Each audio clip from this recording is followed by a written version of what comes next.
ನಂತರ ಮೊದಲು ಕಳ್ಳನ ಸುಳ್ಳನ ಗೊತ್ತಿಲ್ಲ, ಒಂದ್ಸಲ ಎಂತೋ ಒಂದು ಅಪರಾಧ ಕೇಸ್ ದಾಖಲಾಯ್ತು ಆದ್ರೂ ಪೊಲೀಸ್ ಸ್ಟೇಷನ್ಗೆ ಹೋಗುದೇ, ಕಡೆಗಾಮ ಅಪರಾಧಿ ಎಲ್ಲ ಬಿಡುಗಡೆ ಆದ್ರೆ ಬೇರೆ ಪ್ರಶ್ನೆ. ಹಾಗೆ ಆ ಮೃತ್ಯುವಿಗೆ ಅಧಿಪತಿಯಾಗಿರತಕ್ಕಂತ ಯಮ ಜೀವವನ್ನು ಸೆಳೆದಾಗ ಯಮಲೋಕಕ್ಕೆ ಹೋಗುದೇ. ಯಮಲೋಕಕ್ಕೆ ಹೋದಾಗ ಅಲ್ಲಿ ಕರ್ಮ ವಿಮರ್ಶೆ ಆಗ್ತದೆ. ಆ ಕರ್ಮ ವಿಮರ್ಶೆ ಆಗುವಾಗ ಹೋಗುವಾಗ ಒಂದು ದಾರಿ, ಹೋಗುವಾಗ ವೈತರಣಿ ನದಿ ಇರ್ತದೆ, ಅನೇಕ ಪಟ್ಟಣಗಳಿರ್ತವೆ, ಗರುಡ ಪುರಾಣಾದಿಗಳೆಲ್ಲ ಅದ್ರ ವರ್ಣನೆ ಬರ್ತದೆ. ಅಲ್ಲಿ ಆ ಯಾತನಾಮಯವಾಗಿರತಕ್ಕಂತ ಶರೀರಕ್ಕೆ ಯಾತನೆ ಉಂಟಾಗ್ತದೆ. ಆಗ ಹೇಳ್ಕೊಳ್ಳಿಕ್ಕೆ ಅದಕ್ಕೆ ಶರೀರ ಇರುವುದಿಲ್ಲ. ಈಗ ನನಗೆ ನೋವಾಗ್ತದೆ, ಶರೀರಕ್ಕೆ ನೋವಾಗ್ತದೆ ಹೇಳ್ಕೊಳ್ಳಿಕ್ಕೆ ನನಗೆ ಇಂದ್ರಿಯಗಳ ಬಾಯಿಯ ಸಹಾಯ ಉಂಟು. ಆವಾಗ ನೋವಾಗ್ತದೆ ಮತ್ತೊಬ್ಬರ ಬಂದು ನನಗೆ ಮುಲ ಮಚ್ಚುದ ಅಥವಾ ಇಂಥ ಡಾಕ್ಟರ್ ಕರ್ಕೊಂಡು ಹೋಗುದ ಏನೋ ಮಾಡ್ಬೋದು. ಆದ್ರೆ ಆ ಕಣ್ಣಿಗೆ ಕಾಣದ ಶರೀರಕ್ಕೆ ನೋವಾಗ್ತದೆ, ಆಸರ ಆಗ್ತದೆ ಅಂದ್ರೆ ಏನು? ಅದಕ್ಕೆ ಯಾವ ರೀತಿಯಾಗಿ ನಾವು ಕೊಡಬೇಕು, ಯಾವ ರೀತಿಯಾಗಿ ಸ್ಪಂದನೆ ಮಾಡಬೇಕು. ಆ ಸ್ಪಂದನೆ ಮಾಡುವಂತದ್ದೇ ಸಂಸ್ಕಾರ. ಇದು ಔರ್ಧ್ವದೇಹಿಕ ಕ್ರಿಯೆ. ಯಾಚನಾಮಯವಾಗಿರತಕ್ಕಂತ ಶರೀರಕ್ಕೆ ಅದು ಬೇಡ್ತಾ ಇರ್ತದೆ, ತನಗೆ ಏನ್ ಬೇಕು ಹೇಳುವಂತದ್ದನ್ನು. ಆಸರ ಆಗ್ತದಂತೆ ನೋಡಿ, ಕ್ಷುದ್ರದಾಹೋಪಶಮನಾರ್ಥಂ, ಹಸಿವಾಗ್ತದೆ, ನೀರಡಿಕೆ ಆಗ್ತದೆ. ಆಗ ಅದು ಅದಕ್ಕೆ ಕೊಡುವ ಕ್ರಿಯೆ ಅಂದ್ರೆ ಮಂತ್ರಪೂರ್ವಕವಾಗಿ ಆಗ್ಬೇಕಾಗ್ತದೆ. ಈಗ ನಾವು ಒಬ್ಬೊಬ್ಬರಿಗೆ ಒಂದೊಂದು ರೀತಿಯಲ್ಲಿ ಆಹಾರವನ್ನು ಕೊಡುತ್ತೇವೆ. ಎಳೆ ಮಕ್ಕಳಿಗೆ ಒಂದು ರೀತಿಯ ಆಹಾರವನ್ನು ಕೊಡುತ್ತೇವೆ, ಸ್ವಲ್ಪ ಪ್ರಾಯದವರ ಆಹಾರ ತಗೊಳ್ಳುವ ಕ್ರಮ ಬೇರೆ, ಸ್ವಲ್ಪ ವೃದ್ಧರಾದವರ ಆಹಾರ ತಗೊಳ್ಳುವ ಕ್ರಮ ಬೇರೆ, ಮತ್ತೆ ಮೃತಶೈಲಿರತಕ್ಕಂತಹವರು ಆಹಾರ ತಗೊಳ್ಳುವ ಕ್ರಮ ಬೇರೆ. ಆದ್ರೆ ಈ ಪ್ರೇತ ಶರೀರಕ್ಕೆ ಆಹಾರವನ್ನು ಹೇಗೆ ಕೊಡ್ತಾರೆ? ಪಿಂಡೋದಕ ಕ್ರಿಯೆಗಳಿಂದ ಕೊಡ್ತಾರೆ. ಆ ಪಿಂಡೋದಕ ಕ್ರಿಯೆಗಳಿಂದ ಪ್ರೇತ ಶರೀರ, ಯಾಚನಾಮಯವಾಗಿರತಕ್ಕಂತ ಶರೀರ ತೃಪ್ತಿಯನ್ನು ಹೊಂದುತ್ತದೆ. ಅದರ ಹೆಸರನ್ನು ಹೇಳಿ, ಗೋತ್ರವನ್ನು ಹೇಳಿ ನಾವಿಲ್ಲಿ ಕೊಟ್ಟಾಗ ಅದು ತೃಪ್ತಿಯನ್ನು ಹೊಂದುತ್ತದೆ. ಯಾಕಂತಂದ್ರೆ ಅಲ್ಲಿ ಮಂತ್ರ ಉಚ್ಚಾರ ಆಗ್ತದೆ. ಈಗ ಒಂದೊಂದು ಕ್ರಮ, ಅದು ಒಬ್ಬೊಬ್ಬ ಒಂದೊಂದು ಸ್ಥಿತಿಯಲ್ಲಿ ಒಂದೊಂದು ರೀತಿಯ ಆಹಾರ ಕ್ರಮ. ಹಾಗೆ ಆಹಾರ ಕೊಟ್ಟಾಗ ಅದು ತೃಪ್ತವಾಗ್ತದೆ. ತೃಪ್ತವಾಗಿ 10 ದಿನಗಳ ಪರ್ಯಂತರವಾಗಿ ಅದಕ್ಕೊಂದು ದೇಹ ಉತ್ಪನ್ನ ಆಗ್ತದೆ. ಆ ದೇಹವನ್ನ ಕತ್ತರಿಸಿ ನೀವೆಲ್ಲಿ ಕಳಿಸ್ತೀರಿ? ಅದನ್ನ ಪಿತೃಲೋಕಕ್ಕೆ. ನಿಮ್ಮ ಅಜ್ಜಿ, ಮುತ್ತಜ್ಜಿ, ಮರಿಯಜ್ಜಿ, ಹೀಗೆ ಆ 3ರನ್ನ ಕರೀತೀರಿ ಪುನಃ. ಯಾಕೆಂತಂದ್ರೆ ನಮಗಲ್ಲಿ ಹೋಗ್ಲಿಕ್ಕೆ ಆಗುದಿಲ್ಲ ಪ್ರೇತಲೋಕಕ್ಕೆ. ಪ್ರೇತಲೋಕದಲ್ಲಿ ಇದ್ದವರೇ ಬಂದು ಕರ್ಕೊಂಡು ಹೋಗ್ಬೇಕಾಗ್ತದೆ. ಜೀವಿದ್ದವರು ಪ್ರೇತಲೋಕಕ್ಕೆ ಹೋಗ್ಲಿಕ್ಕೆ ಆಗುದಿಲ್ಲ. ಒಬ್ಬರು ಪ್ರಶ್ನೆ ಕೇಳಿದ್ರು, ಸತ್ತೋದ್ಮೇಲೆ ಎಲ್ಲಿ ಹೋಗ್ಬಿಟ್ರು? ಹಾಗಲ್ಲ, ಸತ್ತೋದ್ಮೇಲೆ ಎಲ್ಲಿ ಹೋಗುದು? ನಿಮ್ಮ ಮನೆಯ ಒಂದು ಆ ಜೀವಿಯನ್ನ ನಿಮ್ಮ ಸಂಸಾರದ ಪಿತೃಲೋಕಕ್ಕೆ ನೀವು ಕಳಿಸ್ಬೇಕಾಗ್ತದೆ. ಆಗ ನಾವು ಹೋಗಿ ಕಳಿಸ್ಕೊಳ್ಲಿಕ್ಕೆ ಆಗುದಿಲ್ಲ. ಸಣ್ಣ ಮಕ್ಕಳು ಈ ಕಣ್ಣಿಗೆ ಕಾಣು ದೇಹ ಅಲ್ಲಾದ್ರೆ ಅಲ್ಲಿ ಹೋಗ್ಬಿಟ್ಟು ಕೊಟ್ಟಿಗೆ ಬಾ, ಇಲ್ಲಿ ಹೋಗ್ಬಿಟ್ಟು ಕೊಟ್ಟಿಗೆ ಬಾ ಎಲ್ಲ ಕಳಿಸ್ಬೋದು. ಆದರೆ ದೇಹವನ್ನೇ ಬಿಟ್ಟು ಹೊರಟಿರ್ತಕ್ಕಂತಹ ಶರೀರಕ್ಕೆ ಆ ದೇಹ ಇಲ್ಲದೆ ವಸುರುದ್ರ ಆದಿತ್ಯ ರೂಪ ಶರೀರವನ್ನು ಹೊಂದಿದವರೇ ಬರಬೇಕಾಗ್ತದೆ ಕರ್ಕೊಂಡು ಹೋಗಿ. ಅದಕ್ಕಾಗಿ ಅವ್ರನ್ನೆಲ್ಲ ನೀವು ಕರೀತೀರಿ. ಅವ್ರನ್ನೆಲ್ಲ ಕರೆದು ಇದರ ಒಂದು ಪ್ರೇತ ಶರೀರವನ್ನ ಅವರ ಜೊತೆ ಸಂವಿಧಾನವನ್ನು ಮಾಡ್ತೀರಿ. ಆ ಯಾಚನಾಮಯವಾಗಿರತಕ್ಕಂತಹ ಶರೀರಕ್ಕೆ ನೀವು ಕೊಟ್ಟಿರತಕ್ಕಂತಹ ಪಿಂಡೋದಕ ಕ್ರಿಯೆಯಿಂದ ಬೇರೊಂದು ಶರೀರ ಬಂದು ಆ ಶರೀರ ಹೇಳುವಂತಹದ್ದು ವಸು ರುದ್ರ ಆದಿತ್ಯ ರೂಪದಲ್ಲಿ ನಿಮ್ಮ ಪಿತೃಲೋಕದಲ್ಲಿ ಅಲ್ಲಿ ಲೀನ ಆಗ್ತದೆ. ಮೊದಲು ಯಮನ ಪಟ್ಟಣಕ್ಕೆ ಹೋಗಿ ವಿಚಾರ ಆದ ನಂತರದಲ್ಲಿ ಪುನಃ ಇಲ್ಲಿ ಬಂದು 13 ದಿವಸದವರೆಗೆ ಇಲ್ಲಿ ಇರ್ತದೆ. ನಂತರ ಅಲ್ಲಿ ಯಮನ ಲೋಕದಲ್ಲಿ ವಿಚಾರ ಆಗ್ತದೆ, ಏನ್ ಮಾಡಿದ್ದಾರೆ ಇವಳಿಗೆ ಅಂತ. ಆಗ ಸಂಸ್ಕಾರಾದಿಗಳನ್ನು ಮಾಡಿದ್ದಾರೆ ಅಂತ ಇವತ್ತು ನೀವು ಕರೆದ ಶ್ರವಣ ಸ್ವರೂಪಿಗಳಾಗಿರತಕ್ಕಂತಹ ಬ್ರಾಹ್ಮಣರೆಲ್ಲ ಅಲ್ಲಿ ಹೇಳ್ತಾರೆ. ನೋಡಿ, ಮಂತ್ರಕ್ಕೊಂದು ಶಕ್ತಿ ಇರ್ತದೆ, ವಿಶೇಷವಾದ ಶಕ್ತಿ ಇರ್ತದೆ. ರುದ್ರಾದಿಗಳನ್ನು ಸರಿಯಾಗಿ ಪಠನ ಮಾಡಿದ್ರೆ ಮಳೆ ಬರ್ತದೆ. ಹೀಗೆ ವೇದ ಮಂತ್ರಕ್ಕೆ ವಿಶೇಷವಾದ ಶಕ್ತಿ ಇರ್ತದೆ. ಪೈತ್ರಮೇಧಿಕ ಖಾಂಡದಲ್ಲಿ ಬರತಕ್ಕಂಥ ನಿಮ್ಮ ಶಾಖೆ ಹೋಗ್ತಾ ಇರ್ಬೋದು, ನಮ್ಮ ಶಾಖೆದಿರ್ಬೋದು. ಆ ಮಂತ್ರವನ್ನು ಉಚ್ಚಾರ ಮಾಡಿದಾಗ ಪಿತೃಲೋಕದಲ್ಲಿ ಸಂಚಲನೆ ಉಂಟಾಗ್ತದೆ. ನೋಡಿ, ಚಂದ್ರಲೋಕಕ್ಕೆ ನೀವು ಯಾನವನ್ನು ಕಳಿಸ್ತೀರಿ, ಇಲ್ಲಿಂದ ರಿಮೋಟ್ ಮೂಲಕ ಅದನ್ನು ಕಂಟ್ರೋಲ್ ಮಾಡ್ತೀರಿ. ಹಾಗೆ ಆ ಪಿತೃಮೇಧದ ಕಾಂಡದ ಮಂತ್ರವನ್ನು ಪಠನೆ ಮಾಡಿದಾಗ ಪಿತೃಲೋಕದಲ್ಲಿ ಸಂಚಲನೆ ಉಂಟಾಗ್ತದೆ. ಸಂಚಲನೆ ಉಂಟಾಗಿ ಈ ಕುಟುಂಬಕ್ಕೆ ಸಂಬಂಧಪಟ್ಟಂತಹ ಪಿತೃಗಳೆಲ್ಲರೂ ಕೂಡ ಏನು ಮಾಡ್ತಾರೆ?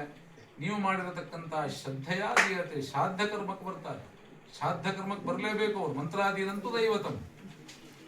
ಆ ಶ್ರಾದ್ದ ಕರ್ಮಕ್ಕೆ ಬಂದು ನಿಮ್ಮ ಕುಟುಂಬದಲ್ಲಿ ಮೃತಳಾಗಿರತಕ್ಕಂತಹ ಇವಳನ್ನ ಅವರು ತಮ್ಮ ಸಂಗಡ ಪಿತೃಲೋಕಕ್ಕೆ ಒಯ್ತಾರೆ. ಅಲ್ಲಿ ಅವಳಿಗೆ ಪಿತೃಲೋಕಕ್ಕೆ ಒಯ್ದಾಗ ವಸುರುದ್ರಾದಿತ್ಯ ರೂಪ ಅಂತ ನಾವು ಹೇಳ್ತೇವೆ. ಪುನಃ ಅಲ್ಲಿಂದ ಅದು ಬೇರೆ ಲೋಕಕ್ಕೆ ಹೋಗ್ಲಿಕ್ಕೆ ಸಮರ್ಥ ಆಗ್ತದೆ. ಅದರ ಪುಣ್ಯ ಪಾಪಕ್ಕೆ ಅನುಗುಣವಾಗಿರತಕ್ಕಂತಹ ಲೋಕಗಳಿಗೆ ಅದು ಸಂಚಾರ ಮಾಡ್ಲಿಕ್ಕೆ ಸಮರ್ಥ ಆಗ್ತದೆ. ಯಾವುದು? ಆ ಆತ್ಮ. ಅದನ್ನು ಸ್ವತಂತ್ರಗೊಳಿಸುವಂತಹ ಕ್ರಿಯೆ ನೀವು ಮಾಡಿರುವಂತಹ ದೌರ್ದೈಹಿಕ ಸಂಸ್ಕಾರ. ನೀವು ಹೇಳಿದ್ದೀರಿ ಸದ್ಗತಿ ಆಗಬೇಕು ಅಂತ. ನೋಡಿ, ದುರ್ಗತಿ ಸದ್ಗತಿ ಎರಡು ಶಬ್ದ ಉಂಟು. ದುರ್ಗತಿ ಆಗುವುದು ಯಾವಾಗ? ಅವಿಧಿಯಿಂದನೋ ಅಥವಾ ಅಕಾರಣವಾಗಿಯೋ ಯಾವುದನ್ನು ಮಾಡದೇ ಬಿಟ್ಟಾಗ ದುರ್ಗತಿ ಹೇಳುವಂತಹದ್ದು ಪ್ರಾಪ್ತಿ ಆಗ್ತದೆ. ಮಾಡುವ ಕಾಲದಲ್ಲಿ ಆ ಕರ್ತೃವು, ಸಂಬಂಧಪಟ್ಟಂತಹ ಕರ್ತೃವು ಅದನ್ನು ಮಾಡಿದಾಗ ಸದ್ಗತಿ ಹೇಳುವಂತಹದ್ದು ಪ್ರಾಪ್ತಿ ಆಗ್ತದೆ. ಆ ಸದ್ಗತಿ ಅಂತಂದ್ರೆ ಅವಳ ಈ ಇದ್ದ ಸ್ಥಿತಿ, ದೇಹವನ್ನು ಬಿಟ್ಟ ನಂತರದಲ್ಲಿ ತನ್ನ ಸಂಚಿತ ಆಗಾಮಿ ಪ್ರಾರಬ್ಧ ಕರ್ಮಗಳ ಮೂಟೆಗಳನ್ನು ಹೊತ್ತಿರತಕ್ಕಂತಹ ಅವಳು ಬೇರೊಂದು ಲೋಕಕ್ಕೆ, ಲೋಕಾಂತರಕ್ಕೆ ಪಯಣವನ್ನು ಬೆಳೆಸ್ತಾಳೆ. ಆ ಲೋಕಾಂತರ ಯಾವ್ದಿರಬೇಕು ಹೇಳುವಂಥದ್ದನ್ನು ನಾವೇ ನಿರ್ದೇಶನ ಮಾಡ್ತೇವೆ, ಪಿತೃಲೋಕ ಹೇಳುವಂಥದ್ದನ್ನು. ಅವಳಿಗೆ ಯಾವುದೇ ರೀತಿಯಾಗಿರತಕ್ಕಂಥ ಆಹಾರಾದಿ ಕ್ಷುತೃ ಬಾಧೆಗಳಾಗಬಾರದು ಅಂತ ನಾವಿಲ್ಲಿ ಪಿಂಡೋದಕ ಕ್ರಿಯೆಗಳನ್ನು ಕೊಡ್ತೇವೆ. ಇದರಿಂದ ಏನಾಗ್ತದೆ? ಅವಳಿಗೆ ತೃಪ್ತಿ ಹೇಳುವಂತಹದ್ದು ಉಂಟಾಗಿ ಸಂತೋಷ, ತೃಪ್ತಿ ಆದಾಗ ಏನಾಗ್ತದೆ? ಸಂತೋಷ ಹೇಳುವಂತಹದ್ದು ಉತ್ಪನ್ನ ಆಗ್ತದೆ. ಹಾಗಾಗಿ ಆ ಯಾಚನಾಮಯ ಶರೀರ ಸಂತೃಪ್ತವಾಗ್ತದೆ ಮತ್ತು ಯಾತನಾಮಯವಾಗಿರ್ತದೆ. ನೋಡಿ, ನಮಗೆ ಇಲ್ಲೇ ನಾವು ಹೇಳ್ತೇವೆ ಯಮನ ಭಟ್ರು ತ್ರಾಸ ಕೊಡ್ತಾರಂತೆ, ನಮ್ಮ ದೇಹನೇ ಇರುವುದಿಲ್ಲ, ತ್ರಾಸ ಕೊಡುವುದಿಲ್ಲ, ಯಾರಿಗೆ ಹೇಳುವ ಪ್ರಶ್ನೆ ಬರ್ತದೆ. ಅದು ಯಾತನಾಮಯ ಶರೀರ ಕೊಡ್ತಾರೆ. ಅಲ್ಲಿ ಶರೀರ ಅನುಭವಕ್ಕೆ ಬರ್ತದೆ ಶರೀರಕ್ಕೆ. ಆದ್ರೆ ಈ ಭೌತಿಕ ಶರೀರದ ಗಾಯ ಆಗುವುದು ಅತ್ಯಾದಿ ಅಲ್ಲ. ಆ ಅನುಭವ, ಬೆಂಕಿಯಲ್ಲಿ ಸುಟ್ಟ ಅನುಭವ, ಮುಳ್ಳಿನಿಂದ ಚುಚ್ಚಿದ ಅನುಭವ, ಆ ಎಲ್ಲವನ್ನ ಒಂದೇ ಹೊಂದುತ್ತದೆ ಶರೀರ. ಆ ಶರೀರಕ್ಕೆ ಆಗತಕ್ಕಂಥ ಆ ನೋವುಗಳನ್ನು ನಿವಾರಿಸುವುದಕ್ಕೋಸ್ಕರವಾಗಿ ನೀವು ದಾನ ಮಾನಾದಿಗಳನ್ನು ಮಾಡ್ತೀರಿ. ಕಾಲಿಗೆ ಮುಳ್ಳು ಚುಚ್ಚಬಾರದು, ಪಾದುಕೆ ದಾನ ಮಾಡಿದ್ರಿ. ಬಿಸಿಲಿನಿಂದ ಸುಡಬಾರದು, ಛತ್ರದಾನವನ್ನು ಮಾಡಿದ್ರಿ. ಒಳ್ಳೆ ಮರಲಿಕ್ಕೆ ಶಯ ತೆಗಿಬೇಕು, ಶಯಾದಾನವನ್ನು ಮಾಡ್ತೀರಿ.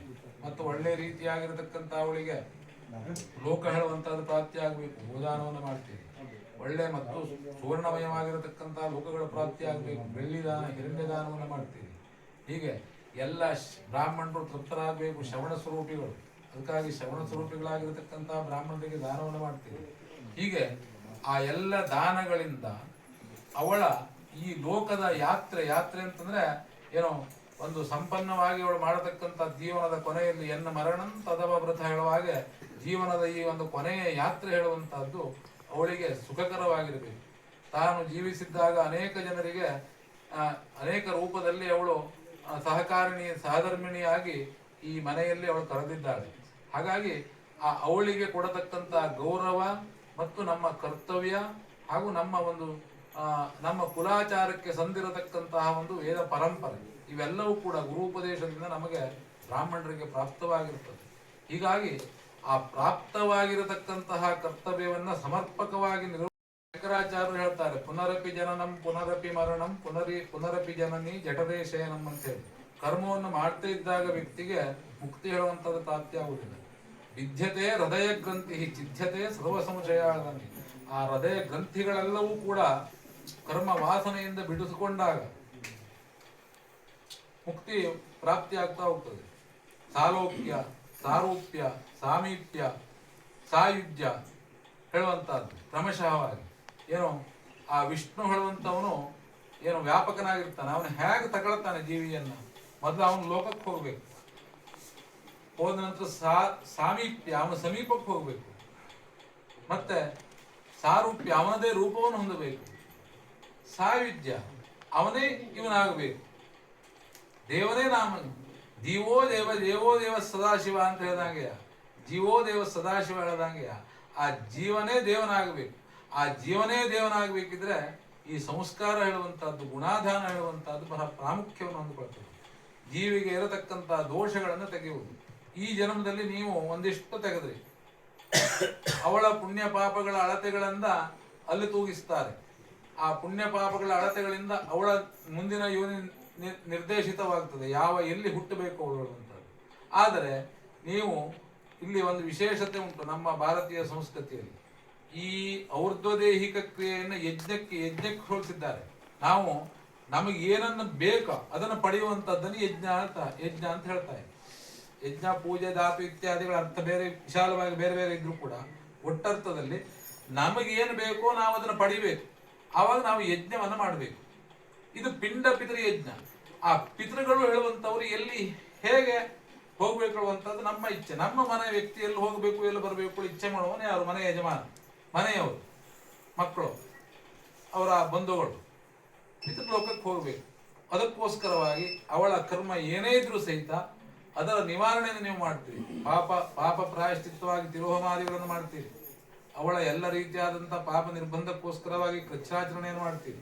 ಹೀಗಾಗಿ ದೇಹವನ್ನ ಕಳಕಂಡವಳಿಗೆ ದೇಹವನ್ನು ಹೊಂದಿರತಕ್ಕಂತಹ ನೀವು ಅವಳ ಸಮರ್ಪಕವಾಗಿರತಕ್ಕಂತಹ ಊರ್ಧ್ವಗತಿಗೆ ಸದ್ಗತಿಗೆ ಸಹಾಯಕವಾಗಿರತಕ್ಕಂತಹ ಕರ್ಮವನ್ನು ಸಂಸ್ಕಾರ ಮುಖಾಂತರವಾಗಿ ಪೂರೈಸಿದ್ದೀರಿ. ಇದು ಆ ವಿಷ್ಣುವಿಗೆ ಪ್ರೀತಿಯಾಗ್ತದೆ. ಹೀಗಾಗಿ ಇಂತಹ ಒಂದು ಅವಭೃತವನ್ನು ಹೊಂದಿರತಕ್ಕಂತಹ ಅವಳಿಗೆ ಈ ಜನ್ಮದ ಜೀವನಾವಭೃತವನ್ನು ಹೊಂದಿರತಕ್ಕಂತಹ ಅವಳಿಗೆ ಆ ಮುಂದಿನ ಜೀವನ ಹೇಳುವಂಥದ್ದು, ಆಲೋಕದ ಜೀವನ ಹೇಳುವಂತಹದ್ದು ಯಶಸ್ವಿಯಾಗಿ ಮೇಲಕ್ಕೆ ಸಾಗಿ ಮುಕ್ತಿ ಪದದತ್ತ ಸಾಗಲಿ ಹೇಳುವಂತಹದ್ದು ನಮ್ಮ ಅಭಿಲಾಷೆ ಬ್ರಾಹ್ಮಣರು. ಮತ್ತು ನೀವು ಮಾಡಿರತಕ್ಕಂತಹ ದಾನ ಹಾಗೂ ಸತ್ಕಾರ ಭೋಜನ ಇವುಗಳೆಲ್ಲದರಿಂದ ಆ ಮಹಾವಿಷ್ಣು ಖಂಡಿತವಾಗಿ ಸಂತೃಪ್ತನಾಗಿದ್ದಾನೆ.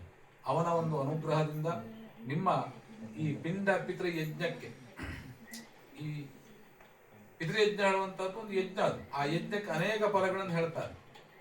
ಒಳ್ಳೆಯ ಸಂಪತ್ತು, ಒಳ್ಳೆಯ ಪ್ರಜಾ ಸಂಪತ್ತು ಅಂದ್ರೆ ಒಳ್ಳೆ ಮಕ್ಕಳ ಸಂಪತ್ತು ಕುಟುಂಬದಲ್ಲಿ, ಒಳ್ಳೆ ಪಶು ಸಂಪತ್ತು, ಒಳ್ಳೆ ರೀತಿಯಾಗಿರತಕ್ಕಂಥ ಭೂಮಿ ಸಂಪತ್ತು ಹಾಗೂ ಧನಧಾನ್ಯಾದಿ ಸಂಪತ್ತು, ಶ್ರೇಷ್ಠವಾಗಿರತಕ್ಕಂಥ ನೆಮ್ಮದಿಯುತವಾಗಿರತಕ್ಕಂಥ ಜೀವನ, ಇವೆಲ್ಲವೂ ಕೂಡ ಪಿತೃಗಳ ಅನುಗ್ರಹದಿಂದ ಕುಟುಂಬಕ್ಕೆ ಪ್ರಾಪ್ತಿಯಾಗ್ತದೆ. ಕೆಲವೊಂದ್ಸಲ ಸಮಸ್ಯೆ ಇರ್ತದೆ ಸಂತಾನಕ್ಕೆ, ಅದಕ್ಕೂ ಪ್ರೇತ ಶಾಪ ಅಂತ ಹೇಳ್ತಾನೆ. ಕೆಲವು ಹುಟ್ಟದ ಮೇಲೆ ಸಂತಾನದ ಸಮಸ್ಯೆ ಆಗುವುದು, ಸಮಸ್ಯೆ ಸಂತಾನನೂ ಆಗ್ತದೆ. ಹೀಗಾಗಿ ಅದಕ್ಕೂ ಮತ್ತೊಂದನ್ನು ಶಾಪ ಹೇಳ್ತಾರೆ. ಹೀಗಾಗಿ ಆ ಎಲ್ಲವೂ ಕೂಡ ಪಿತೃಗಳ ಒಂದು ಆಗ್ರಹ ಕೋಪದಿಂದ ಉಂಟಾಗುವಂತಹದ್ದು. ಅಂತಹ ಪಿತೃಗಳ ಆಗ್ರಹ ಕೋಪ ಹೇಳುವಂತಹದ್ದು ಈ ಯಜ್ಞದಿಂದ ಸಂಪೂರ್ಣವಾಗಿ ಹೋಗಿ ಪಿತೃ ಸಂಪನ್ನತೆ ಉಂಟಾಗ್ತದೆ. ಮೊದಲು ಪಿತೃ ಸಂಪನ್ನತೆಯ ಮುಖಾಂತರವಾಗಿ ಆ ಮಹಾವಿಷ್ಣುವಿನ ಸಂಪನ್ನತೆ ಉಂಟಾಗ್ತದೆ. ಆ ಎಲ್ಲ ಸಂಪನ್ನತೆ ಹೇಳುವಂತಹದ್ದು ಜೀವಿಯ ಊರ್ಧ್ವಗತಿಗೆ ಕಾರಣ ಆಗ್ತದೆ.